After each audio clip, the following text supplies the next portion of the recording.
Il semblait que les Amazones étaient inventées par les anciens Grecs dans leurs mythes, mais ce n'était pas le cas. De nos jours, sur la planète Terre, il existe des endroits où les femmes dirigent tout, et les hommes jouent un rôle secondaire, exprimant parfois leur mécontentement, pour lequel ils sont immédiatement punis. L'un de ces petits îlots du royaume des femmes existe encore aujourd'hui, sur les îles San Blas, dans la mer des Caraïbes près du Panama. Et bien que les coutumes se soient considérablement assouplies ces derniers temps, ce sont toujours les femmes qui décident de tout, et les hommes n'ont souvent même pas la possibilité de contester quoi que ce soit. En général, les représentants du sexe fort ont même une chance, dans une certaine mesure, contrairement aux Amazones mythiques qui exterminaient les hommes, les femmes Kuna, au contraire, prennent soin d'eux. Cela s'explique simplement, les hommes sont la principale force de travail dans ce royaume des Amazones modernes.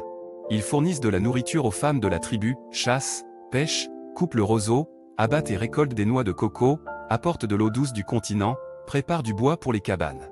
En bref, ils ne peuvent pas se reposer dans un hamac, les hommes travaillent pour le bien de leur souveraine du lever au coucher et n'expriment aucune objection. Bien que parfois cela arrive, ce ne sont que des exceptions, pas des règles. En effet, les hommes commencent à être préparés à la soumission au sexe opposé dès leur plus jeune âge, et à l'âge de 15 ans, ils sont entièrement prêts à se soumettre aux femmes sans réserve.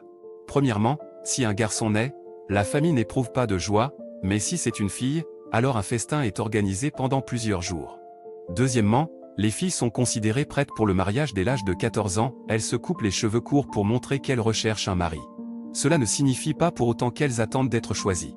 Non, c'est tout le contraire. Ce sont les filles qui indiquent l'homme qui leur plaît et il n'a aucune chance de refuser.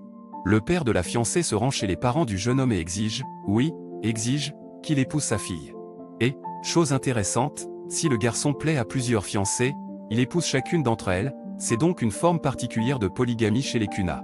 Il ne peut pas non plus refuser, ou peut-être n'en a-t-il pas envie. Ainsi va la vie des Kuna. Bien sûr, de nos jours, les traditions sont beaucoup plus douces qu'auparavant.